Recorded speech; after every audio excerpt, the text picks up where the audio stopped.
बहुजन समाज की आज़ादी को जो है गांधी जी ने नहीं स्वीकार किया और आमरण अनशन पर बैठ गए और उनको हम देशभक्त कहते हैं, ऐसा कैसे?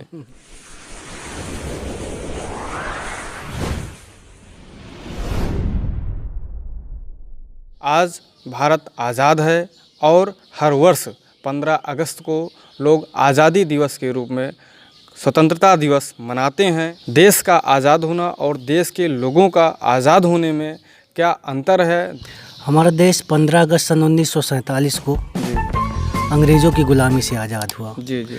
और 26 जनवरी सन 1950 को हमारा देश संवैधानिक दायित्वों को संभालने के साथ गणतंत्र घोषित हुआ। जी जी। और लगभग आज आज़ादी के 70 वर्ष से ऊपर होने जा रहे हैं। लेकिन इस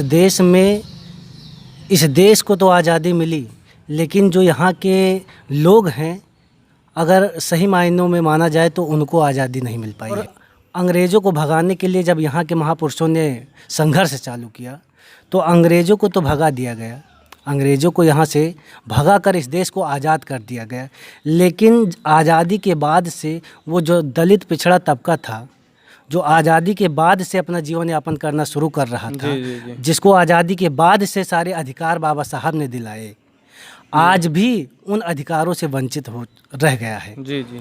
चाहे आज अभी जो है ग्राम प्रधान का चुनाव होता है, जी जी जी। तो ये देश आज़ाद है, आज़ाद भारत है, लेकिन आज़ाद भारत के अंदर भी दलितों के ऊपर एक गुलामी वाली मानसिकता थोपते हुए कोई और प्रधानी करता है। कहने का मतलब ये है कि इस देश में चुनाव प्रक्रिया है, सभी को जो है प्रतिनिधित्व मिलता है और सभी लोग चुनाव लड़ते हैं, लेकिन वहीं जब एससी या बीसी जब सीट आती है, आरक्षित आती है, तो उस पर भी जो है एससी बीसी को छोड़कर कोई अन्य वर्ग जो है उस पर कब्जा बनाए हुए। जी जी जी, बिल्कुल। और वही लोग कब्जा बनाते हैं जो अपने आप को सबसे बड़ा राष्ट्रभक्त घोषित करते हैं। जी जी जी। जो दिनों रात इस बात का ढिंढोरा पीटते हैं कि ये देश आज़ाद है, भारत माता की जय, जी जी। तरह तरह के राष्ट्रभक्त होने के दावे पेश करते हैं, वही लोग इस देश को कहीं ना कहीं प्रत्यक्ष नहीं परोक्ष रूप से जो है पुनः गुलाम बनाने की साजिश करते हैं कि इस देश का दलित और पिछड़ा समाज, उनका अंग्रेज़ों की तो गुलामी जो है दूर हो गई, लेकिन उनका गुलाम बना रहना चाहिए। जी जी। तो आप हमको ये बताइए महेश जी, जैसे कि जो देश आज़ाद हुआ, लेकिन अगर देखा जाए सही मायने में, जैसे कि अभी हमने बताया कि बच्चों से लेकर जो है जवानों ने, बुढ़ों ने, महिलाओं ने, पुरुषों ने, सभी ने देश की आज़ादी के लिए कुर्बानी दी। हिंदू ने, मुस्लिम ने, सभी जाति धर्म संप्रदाय के लोगों ने। लेकिन अगर देखा जाए उनकी आर्थिक स्थिति में, तो एक ऐसा वर्ग है, एक ऐसा तबका है जिसके पास धन और धरती बहुत ही अकूत मात्रा में है।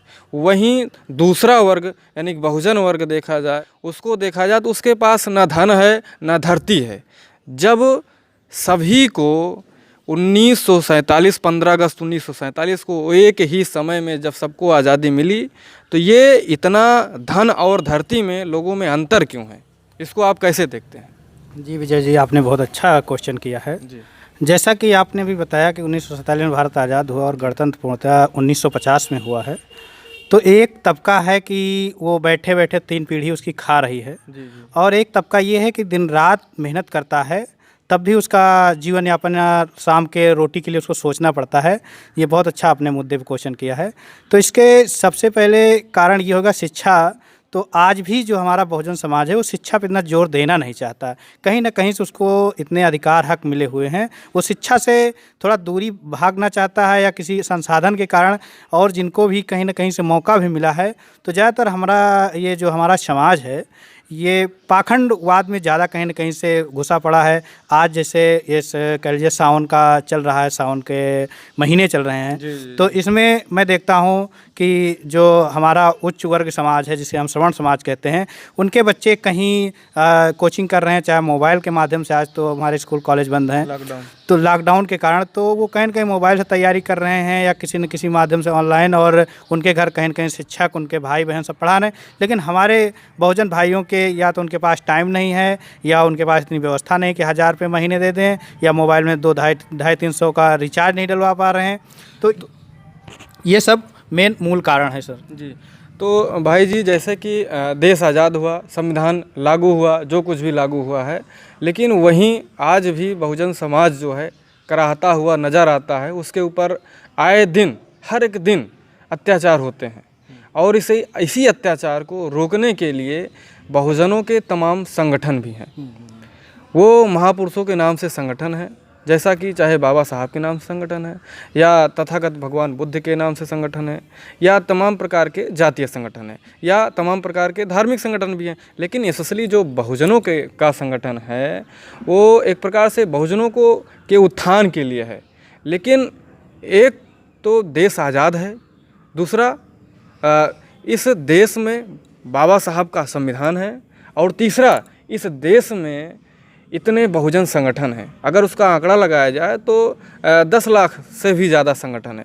तो जिस समाज, जो देश के जिस लोगों के पास उसका संविधान हो, और उस लोगों के पास उनके संगठन हो, और वह देश के लोग आज़ाद भी हों, फिर भी वह उस देश के बहुजन समाज के लोग जो है इतने पिछड़े क्यों हैं? बहुत सही आपने कहा जी बाबा साहब ने जिस भावना से जी संविधान में आरक्षण की व्यवस्था की थी, जी जी उनको ये पता था कि इस देश में जो 85% जनता है दलित और पिछड़ों की, जी जी आबादी के अनुसार ये ज़्यादा है। जी जी और कहीं ना कहीं पहली बात तो मैं ये क्लियर कर देना चाहता हूँ कि जो आरक्षण बाबा साहब ने दिया है, जी जिसका आज घोर विरोध हो रहा है, जी। हमें उस आरक्षण की कभी ज़रूरत ही नहीं थी। बाबा साहब ने सीधा पृथक निर्वाचक मंडल की मांग की थी। मैं इस पे आपको रोकना चाहूँगा। जैसे कि लोग इसका आरोप लगाते हैं कि बाबा साहब ने आरक्षण दिया है। मैं नहीं मानता हूँ बाबा साहब ने आरक्षण दिया है। मैं ये मानता हूँ कि ये जो है गांधी ने ज़बरदस्ती आरक्षण दिया है दलितों को, शूद्रों को, और बाबा साहब की मांग तो आरक्षण थी नहीं। तो लेकिन बहुजन समाज के लोग भी प्रचारित करते हैं कि आरक्षण बाबा साहब ने दिया, और जो सवर्ण समाज के लोग हैं वो भी कहते हैं कि ये आरक्षण जो है अंबेडकर ने दिया। लेकिन ये तो ये क्या है, क्या अंबेडकर ने दिया है कि गांधी ने दिया है? नहीं, बिल्कुल बिल्कुल आरक्षण जो मिला है पूना पैक्ट के माध्यम से, वो गांधी जी के जीवन को दान के रूप में स्वीकार करते हुए बाबा साहब ने बहुत विवशता में स्वीकार किया। नहीं तो आज हमारा 85% का जो दलित एवं पिछड़ा समाज था, उसने बाबा साहब ने उनके लिए पृथक निर्वाचक मंडल की मांग की थी। बाबा साहब ने आरक्षण की मांग नहीं की थी, बिल्कुल नहीं की थी। तो आरक्षण की मांग नहीं की थी, तो उन्होंने क्या चीज़ डिमांड किया था जो है गांधी से, और उन्होंने आमरण अनशन पर बैठ गए थे। वो कह रहे थे कि हम ऐसी आज़ादी नहीं चाहिए जिसमें शूद्रों को आज़ादी मिले। बाबा साहब ने जो है इसके लिए तीनों जो गोलमेज सम्मेलन थे, जी पूरी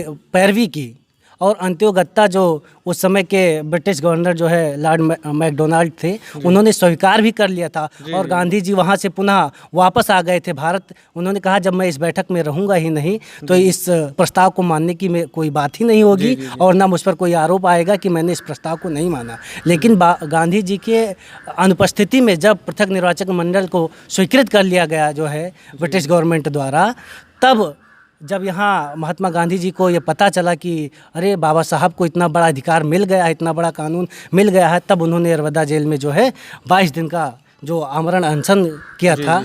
और तरह तरह के लोगों ने बाबा साहब के ऊपर दबाव डाला कि आप जो है गांधी जी के प्राणों के हत्यारे क्यों बनना चाहते हैं, क्यों नहीं आप उनको जीवन दान दे रहे हैं। तब बाबा साहब ने जो है जाकर यरवदा जेल में गांधी जी से बात की, और गांधी जी के अथक कहने पर, अथक प्रयास पर उन्होंने जो आरक्षण है उस आरक्षण के फार्मूले को स्वीकार किया, बहुत ही दबे मन से। बहुत ही दबे मन से स्वीकार किया। और उस आरक्षण को आज लगभग 70 साल होने जा रहे हैं, और जिस आरक्षण की हमने कभी मांग नहीं की थी, हमारे पृथक हो जाने की एवज में हमको वो आरक्षण दिया गया। अगर हम आज अलग हो गए होते तो कहीं ना कहीं जिस रूप से हम अपना आगे विकास करते, सामाजिक विकास करते, वो अलग बात थी, अलग देखने लायक होता। लेकिन आज समाज का जो उच्च वर्ग कहा जाता है, वो कहीं न कहीं आरक्षण के घोर विरोध में खड़ा हो गया जी, है। जिस आरक्षण की हमने मांग नहीं की, उस आरक्षण के घोर विरोध में खड़ा हो गया है कि अब इनको तो आरक्षण की अगर ये जरूरत। आरक्षण विरोधी हैं तो इनको गांधी का विरोध करना चाहिए, अम्बेडकर का नहीं करना चाहिए, इसका मतलब ना। जी जी, नहीं, वो गांधी का भी विरोध कर रहे हैं, ऐसा नहीं है। आज का जो नया युवक है, नया तबका है, नई जनरेशन है, आप कहीं भी देख लीजिए, गांधी का खुलकर विरोध हो रहा है कि गांधी ने आरक्षण दिया। बिल्कुल बिल्कुल, वो गांधी को किसी तरह से स्वीकार नहीं कर पा रहे हैं कि गांधी ने किसी तरह से बैलेंस बनाकर, फिलहाल गांधी जी ने इनके भले के लिए ही किया ये एक चीज़ तो क्लियर है पूना पैक्ट से। तीसरा गोल में सम्मेलन में जिस आज़ादी को, जिस कानून को एक बहुजन समाज का 85% की आज़ादी की बात थी, उस आज़ादी को अंग्रेजों ने स्वीकार किया, इसीलिए जो है पृथक निर्वाचन आयोग दिया, स्वीकार किया। लेकिन उसी बहुजन समाज की आज़ादी को जो है गांधी जी ने नहीं स्वीकार किया और आमरण अनशन पर बैठ गए, और उनको हम देशभक्त कहते हैं, ऐसा कैसे? बिल्कुल बिल्कुल, गांधी जी की विचारधारा थी, वो जानते थे, भली भांति जानते थे कि अगर इस देश से जो 85% की संख्या दलित और पिछड़ों की है, अगर वही निकल जाएगी तो हमारा आज़ादी प्राप्त करने का मतलब क्या रह जाएगा। हम आज़ाद तो हो जाएंगे, लेकिन हम अपनी आज़ादी को किसके ऊपर जो है, किस पर शासन कर पाएंगे। गांधी जी का जो मेन उद्देश्य था वो ये था। तो साथियों, जिस तरीके से आपने चर्चा को सुना, और आप क्या सोचते हैं इस चर्चा के विषय में, क्या सही मायने में आज बहुजन समाज के लोग आज़ाद हैं या नहीं?